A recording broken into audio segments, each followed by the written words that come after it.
My name is Yuvia, everybody calls me Rain, and I represent Bad Bully Kartel.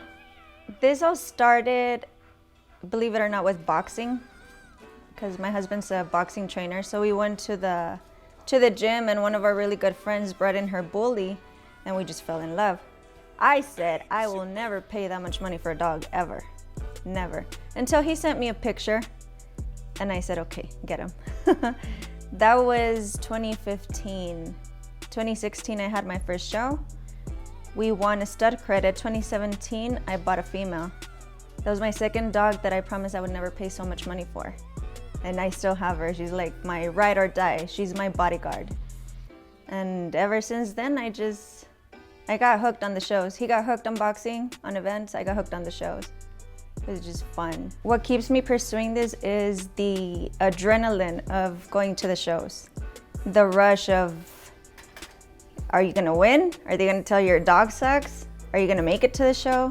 Because nobody has shows here, so I have to drive. I've driven 13 hours for a show, done 4 shows in a row, driven back. But I came back with trophies, and I came back with ribbons, and I came back happy. I slept in my truck. I wasn't gonna pay for a hotel. My son and I slept in my truck, and it was just happy. I don't know, the emotion of it, the excitement, it makes you happy.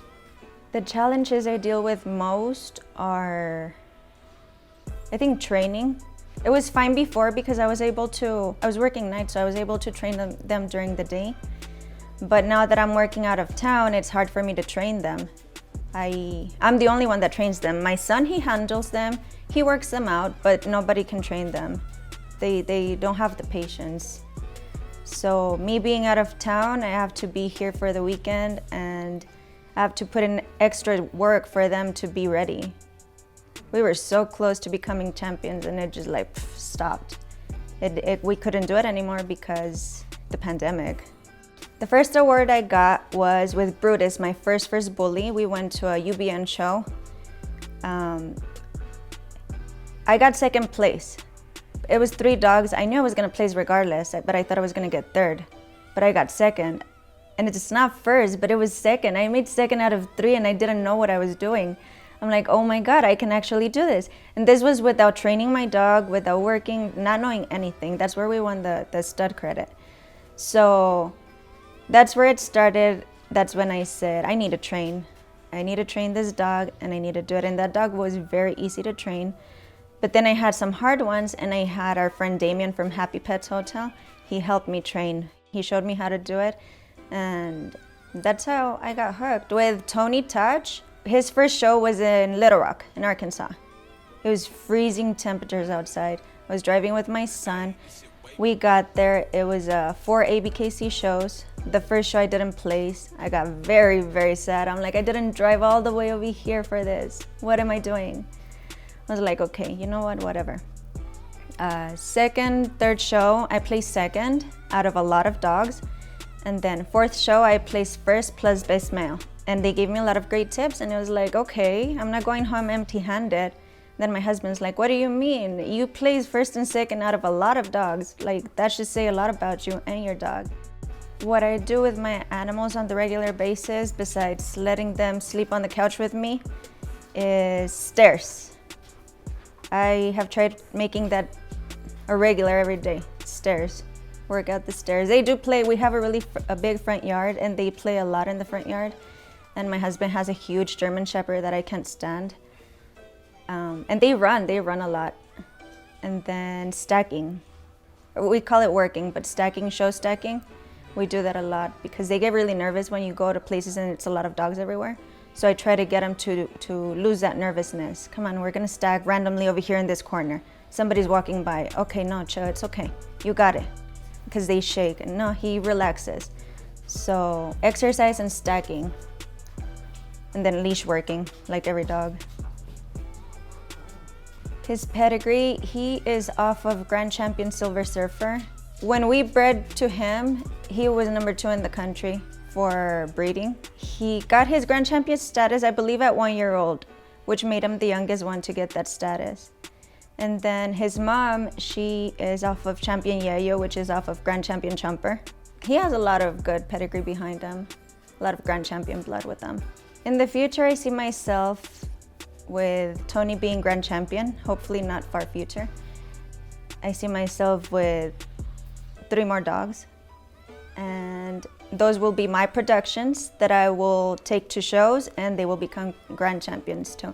I see people talking about my dogs because they made it and they look good, not because they're good on social media per se, but because they're good on shows, they're good in the ring. That's where I see myself. Managing my kids and my dogs is very easy actually, because they're all involved. This is like a family hobby. My daughter, she's 6. Believe it or not, all the dogs listen to her. Every single one of them. She says sit, they sit. She's been teaching her own dog. She has a dog, a bully that was born on the same day as her, so she kept her. So they're best friends, and she's been teaching her tricks, lay down, sit, and she listens. And my other boys, my oldest, he's 14, he helps us grooming the dogs. He actually does a really good job. And then my 2 middle boys, they help us working out the dogs. They just run crazy and make them run too. So it's very easy handling it. Actually, they make it easy, my kids. They help us out a lot. Actually, my son, my oldest, he's 14. I was out of town and he FaceTimed me. This was 2-3 weeks ago. And he's like, Mom, there's something. I'm like, what do you mean? I think she's giving birth, our dog. I'm like, oh my God, he wasn't gonna do it. He just doesn't have the guts for it. So my son sat there, grabbed the dog, grabbed the puppies, broke the sack, helped her out for the whole 9 puppies, and takes care of them. He's actually been staying on puppy duty all night. So we have the camera and he has his phone next to him. And if anything happens, I'll call him. He wakes up, takes care of it, goes back to sleep. He's been huge help. What I would like to tell people about this is don't be afraid. Don't be afraid because you go to shows and you see a lot of guys handling big dogs and it's intimidating. Well, it's not. It's not. All it takes is a little bit of elbow grease. You just gotta train your dog. You gotta make the dog love you. You gotta make the dog comfortable with you in order to be able to handle it. Don't let social media get you discouraged. Just because somebody doesn't like your picture on social media doesn't mean you have a bad dog. Don't let social media decide what your dog is gonna look like, looks like, or just if you have a good or bad dog. It's not up to social media. At the end of the day, it's up to the judges, and you can only find out if you get in the ring.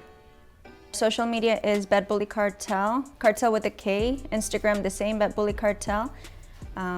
That's it, but Bad Bully Kartel page is very active. We try to stay active. And we're going back to shows. We're going back to showing.